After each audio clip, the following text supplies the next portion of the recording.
ወንድ ልጅ የጣሉበትን ሲያነሱበት አይወድም ይባላል እና ጆሲ ትችላለህ ትላለህና ወንዶች ምንም ቢሆን ከነሱ ጋር ተለያይታችሁ ሌላ ሰው ሲያገባችሁ ወይ ደግሞ ሌላ ሰው ጋር ስትሆኑ በጣም የሚያናድደው እና ዛሬ እንግዲህ እንዲን ሁኔታ አይታችኋል። አሰላሙ አለይኩም ወረህመቱላሂ ወበረካቱ። ውድና የተከበራችሁ የቻናል ቤተሰቦች እንዴት ናችሁ? ደህና ናችሁ ወይ? በያላችሁበት ሰላማችሁ ይብዛልኝ። ሰላም እንደሆናችሁም ደግሞ ተስፋ አድርጋለሁኝ። በድጋሚ ተገናኝተናል ማለት ነው። እንግዲህ ሌላ ትኩሳት ሁለተኛው ድራማ ክፍል 3 ደርሰናል ዛሬ ማለት ነው። እማኑኝ የኤንዲ ካለቀ በኋላ ደግሞ ጆሲ ይቀጥላል ማለት ነው። ጆሲ ደግሞ አንዲት ደግሞ ወደድኩ ብላ ትመጣለች ወይ ደግሞ እሱ ወደድኳ ብሎ ይዞ ይመጣል አንዲት ማለት ነው። እና እንደዚህ እያሉ ነው በቃ ህይወት በቃ መተጋገዝን ይፈልጋል ትላላችሁ። እስከ ዛሬ በእንትና በሄሉና በኤሪክ ነበር ሲሰራ የነበረው። ሰላቸ ብለው ነው መሰለኝ የእነሱ ሳይቋጭ ፍቅሩን ተቀብለው ሳናይ ዛሬ ላይ ደግሞ የኤንዲ ተጀምሯል ትላላችሁ። ወደፊትም ደግሞ እንደዛው እያለ ይቀጥላል። ዞሮ ስራቸው፣ አብሮነታቸው ደስ ይላል። መተባበራቸው፣ መተዛዘናቸው ሰዎችን በነገር ሳይሆን ፊዚካሊ አሁን ኤንዲ ያለውን ስሜት ለማወቅ ነው ያደረገው ያንን ነገር ማለት ነው። ጆሲ ያው በድንገት እሷን እንደዚህ ነው ወይም ደግሞ የጓደኛውን ፍቅረኛ ይወዳታል ብሎ ማንም አያምንም። ግን ደግሞ አላዘገዩትም። ፕራንክ እንደሆነ ወዲያው ተናግሯል። ፕራንክ እንደሆነ ባይነግሩንም እኛ ሁላችንም እናውቃለን። ለምንድን ነው ባለፈው ጆሲ ሄሉ እንኳን ያው አብረው ለብዙ ጊዜ ቆይተዋል በእህትና በወንድም ቢሆንም ግን ደግሞ እሱ የእህትነት የፍቅር ተቀይሮብኝ ወደ ፍቅር ሆኗል ብሎ ባደረገው ነገር እንግዲህ አይታችኋል። ብዙ ነገሮች አይተናል።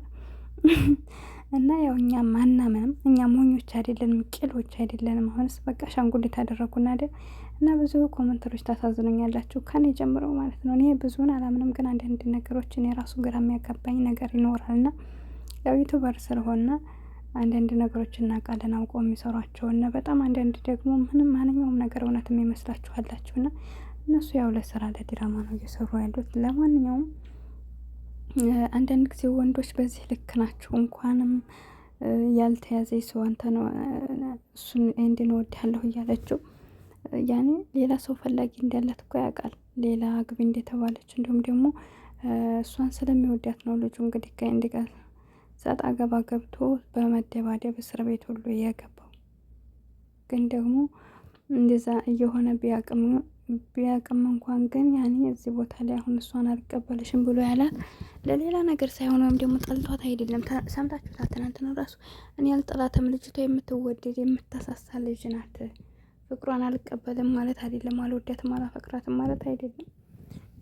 ተመልካች ራሱ ይፍረዴ ብሏል። ነገር ግን ያው እንዳልኳችሁ ትዳር ውስጥ ሲገባ ወይም ደግሞ የኔ የምትሉት ሰው ስትይዙ ብዙ ነገሮች ያስፈልጓቸዋል። እነሱ እንኳን ምንም ነገር ከእናንተ ባይጠብቁ እናንተ ግን ይሄ ቢኖረ ብላችሁ ታስባላችሁ። እውነት ነው፣ ገንዘብ ሰው ልጅ ይቀይራል። በአሁኑ ሰዓት በተለይ ብዙዎች እንግዲህ አሁን ሴት ልጅ ገንዘብ ኖራትም አልኖራትም ወንድ ላይ የማስተዳደር ግዴታ አለበት በማንኛውም ቦታ። ግን ደግሞ እኛ እንኳ ሴት ሆነን እንኳ ራሱ ማለት ነው ምንም ነገር ሳይኖረና ትዳር ውስጥ ገብተን በኋላ ችግር ውስጥ ይመጣብናል።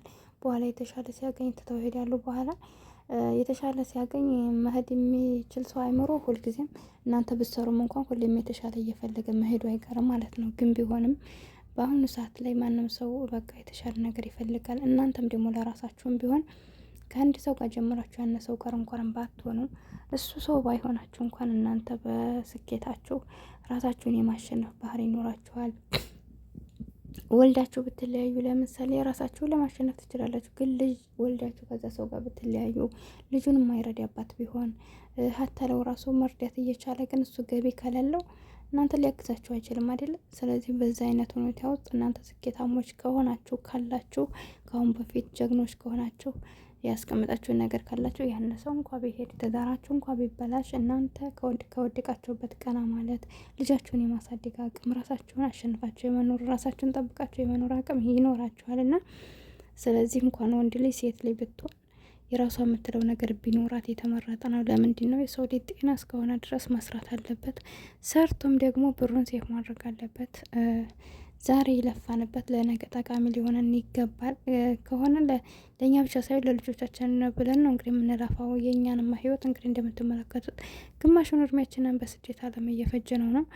ከዛም በመቀጠል የምንኖራት እድሜ ትንሽ ናት። ከዛ ደግሞ እዛ ገብተን ህይወትን ስንኖር ብቻችንን ሳይሆን ልጆቻችን ነገር ነው የምንኖረው። ታውቃላችሁ፣ ባለ ትዳራችን ውስጥ እንገባ። ከዛ የትዳር ህይወት ጉድ ስንል እንደገና ልጆች ይመጣሉ። ልጆች ጋር ደግሞ ከላስ በቃ ምንም የምናውቀው ጣዕም የለም። ብቻ አልሐምዱሊላህ ላኩልሃልና ሁላችንን የዛ ሰው ይበላልና እንደዛ ስለሆነ ሁሉም ሰው ቢኖረው ደስ ይላልና የኢንዲም ሀሳብ ልክ ነው። በመቀጠል ደግሞ የገቢ ሁኔታን ብቻ ሳይሆን ይቺ ልጅ ያለችበት ሁኔታ አሁን እንደምትመለከቱት በእናት መባተም በዚህኛውም ልጅ ያኔ በቃ የሆነ ችግር ውስጥ ናት። ገና ያልቋጫቸው በጣም ብዙ ችግሮች ስላሉ፣ ስለዚህ እሱ ለራሱ እሷ ጋር መሆን የማይችልበት የራሱን ምክንያት እያለው ጭራሽ ሌላ ችግር ጨምሮ አስባችሁታል። ይከብዳል። ከዛ አንጻር እንዲያስተዋይል ነው። ከአሁን በፊትም ደግሞ ምን አይነት ቁስል እንዲያሳለፈን ባላቅም የዛሬ ስንት ዓመቱን ቁስል መድገም አልፈልግም እያለ ነው። ምናልባት በሴት ተጎድቶ የሚያውቃልም ይመስለኛል። የፍቅር ታሪኩ የሱ አይመስለኝም አይደል ባለፈው። ምክንያቱም የፍቅር ታሪኩን ሲያነብ የነበረው እግዚአብሔር እያለ ስለነበር፣ ስለዚህ ያን የሆነው የሌላ ሰው ታሪክ ኦርቶዶክስ የሆነ ሰው ታሪክ ነው ብዬ አስባለሁኝ። ዙሮ ዙሮ እንደዛ ስለሆነ የራሱንም ቀይሮ እያወራም እንደሆነ እናቅም። አልሙሄም ዙሮ ያለፈብን ነገር እንዳለ ነው ሀፉ ላይ እየሰማ ነው። ለማንኛውም ትላላችሁ ለሁላችሁ መልካም አፍቃሪ ይስጣችሁ። እና ጆሲ ደግሞ ሰምታችሁታል። ፍቅር ካለ ሁሉም ነገር ይመጣል። እሱን እየነካ ነው ማለት ነው። ፍቅር ካለ ሰርተን እንቀየራል እያለው ነበረ። እንግዲህ ይህን በተመለከተ ሌላም ሰው መጥቶ ይወስዳታል በማለት እንግዲህ ማለት ነው እንትን ብሎም ከሆነ ሀስቦ አብሯት የመሆን እድል ካለውም ደግሞ በጣም ደስ ይላል። ኢንሻአላህ እንጠብቃለን በተስፋ ትላላችሁ። ዙሮ የሚዋደዱ ሰዎችን አላህ ባንድ ያርጋቸው። መተሳሰብ መፋቀርን ይወፍቀል ለሁላችሁም። እና ይህን ይመስላል። እወዳችኋለሁ፣ አከብራችኋለሁ። ውድ ሀገሬ ልጆች በያላችሁበት ሰላማችሁ ይብዛልኝ። ቻናሌ ላይክ ሰብ እያደረጋችሁ አበረታቱኝ። ሰሞኑ ቻናሌን ቀዝቅዞብኛል እና ሰብስክራይብ ደግሞ እያደረጋችሁኝ አይደለም። ሰብ አርጉልኝ፣ ላይክ አርጉልኝ፣ አይከፈልበትም። እወዳችኋለሁ፣ አከብራችኋለሁ። በያላችሁበት ሰላማችሁ ይብዛልኝ። በቀጣይ ቪዲዮ እስከምንገናኝ አብሬያችሁ ነበርኩት። ይቡልኝ። አሰላሙ አለይኩም ወራህመቱላህ ወበረካቱ።